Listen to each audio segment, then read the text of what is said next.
Hey y'all, welcome to the Rockville Barbecue channel. Today we are going to do an interesting cook or bake on the Weber kettle.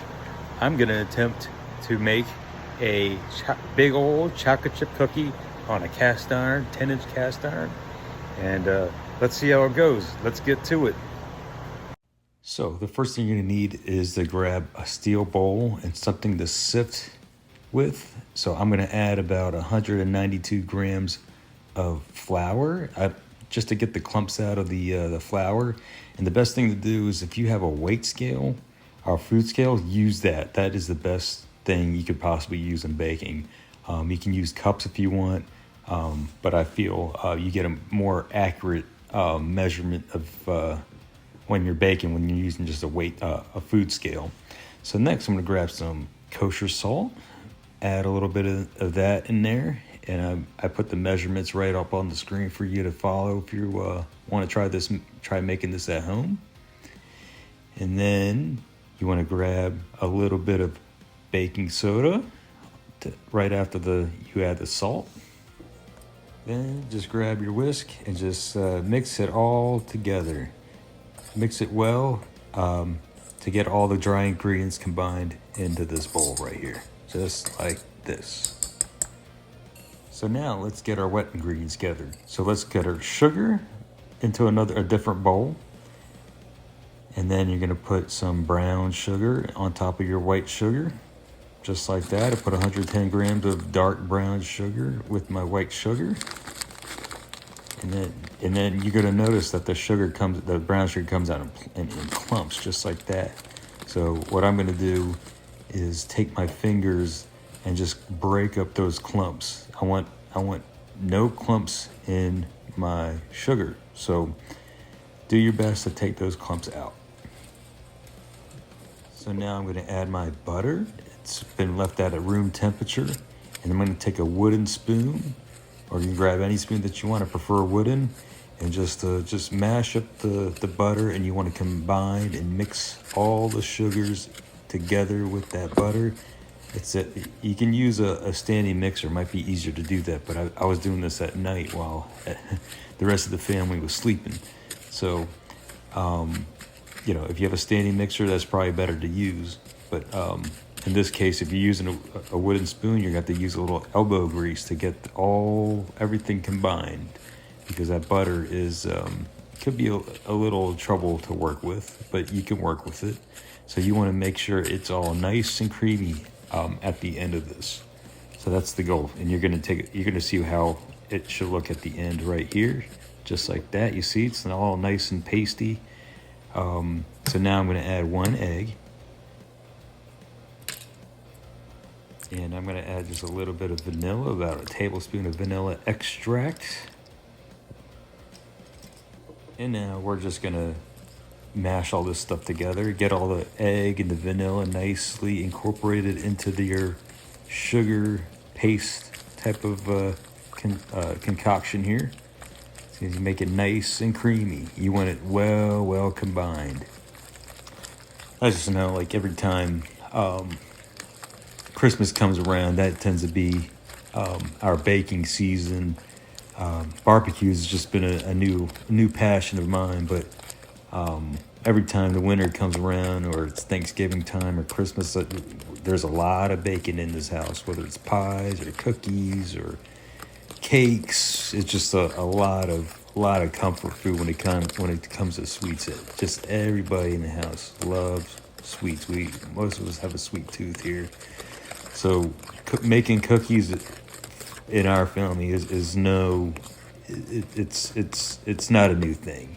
But baking a cookie in the Weber kettle is definitely a new thing. So back to this. So just grab your dry ingredients that you had in that other bowl and just add it to your wet.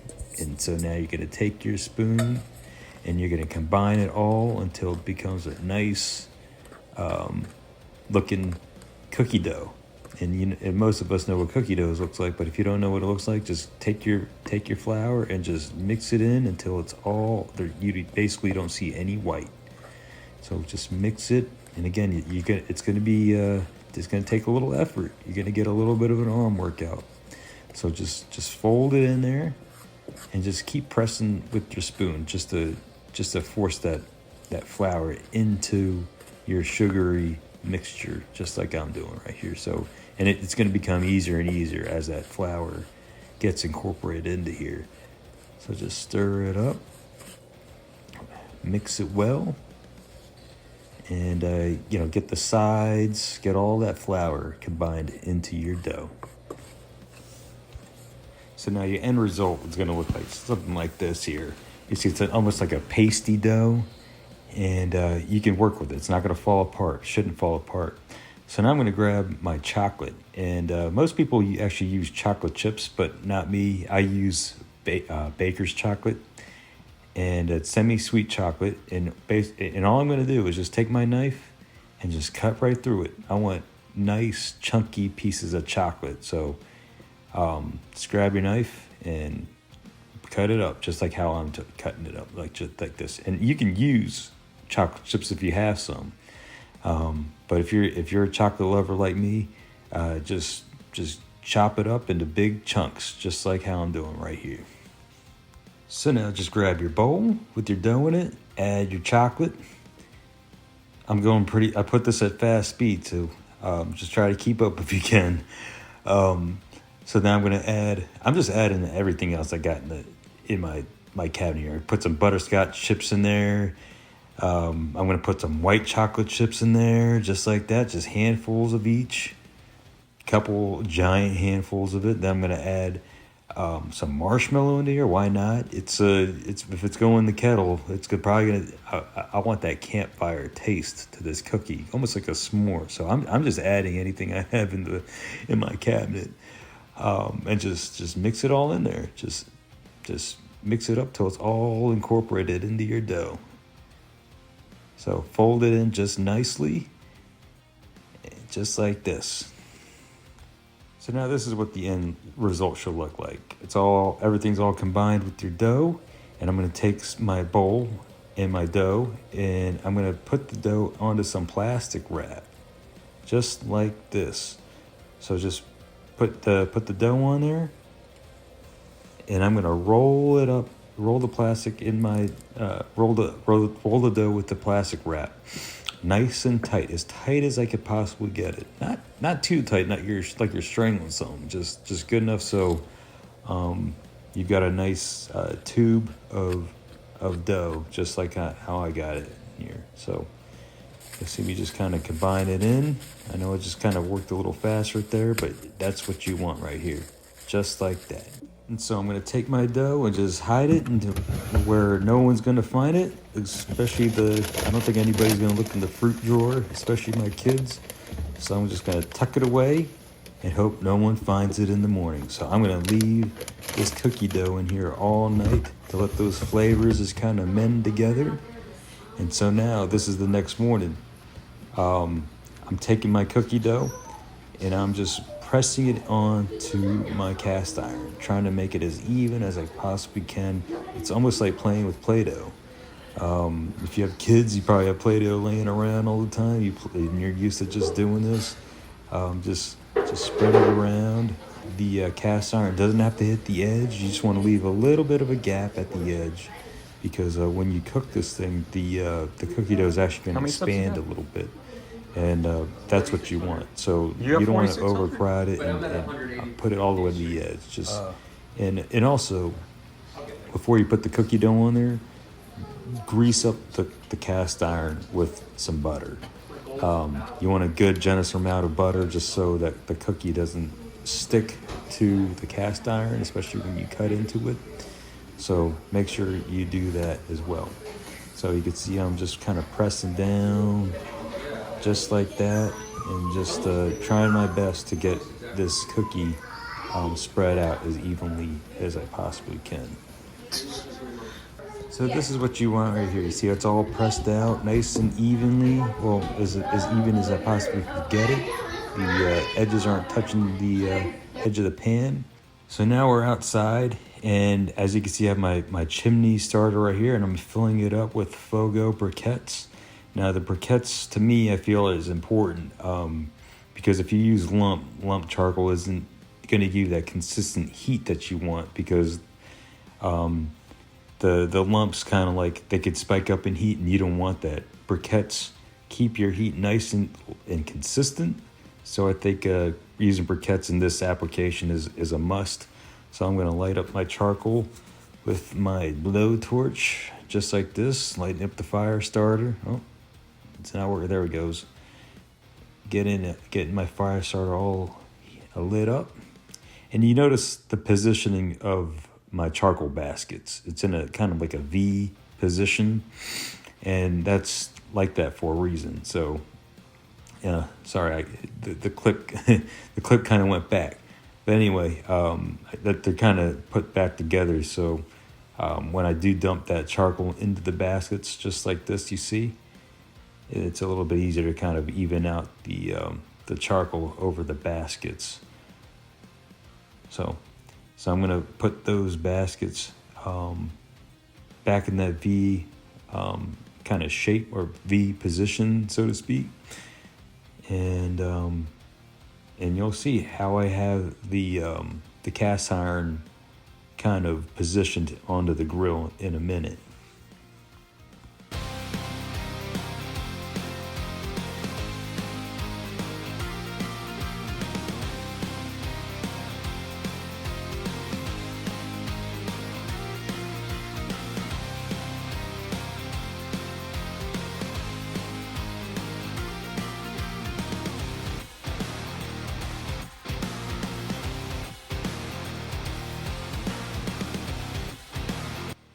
So now I put my grate back on, and I'm put my ambient temperature probe where I need it. You got to make sure you have some kind of device or to measure out your temperature to keep it consistent. So now I'm gonna try to keep my temperature at what I have written there on the screen. So the other thing too is you can see me putting some foil up on the grates. So the reason is I want to lift up have the cast iron kind of raised a little bit, because I've read that if you put the cast iron right on the grates like that, it could burn the cookie. So I don't want that from happening. And now we're going to close this thing back up and wait between 20 to 30 minutes. 20 minutes later, let's see how we're looking. So right now, I could see the color is a little bright. It's not as dark as I want it. So I'm going to just take my toothpicks and just see how if it comes back clean, and then it's done. If it comes back with if it's wet, if it comes back with a little bit of dough, then you got to leave it in there just for a little bit longer. As you can see, it's got to stay in there a little bit longer. We'll come back in 10 minutes and check on it again. So now 10 minutes later, let's take a look. Oh, look at that golden brown. I can already tell you this is going to be a gooey, tasty, lovely cookie. You can see the edges are coming together. They're pulling away from the edge of the pan. That's what you want right there. All right, y'all, let's dig into this thing. Let's take a look at what it looks like. So let's cut it up. Look at this. We're just going to dump a little ice cream on here, a little homemade vanilla ice cream, and a little bit of a drizzle of some of this silky fudge, all homemade in this house. And look at that, drizzle some of that chocolate on there. You got to try this. You can do this. I promise you, you can do this just like I did.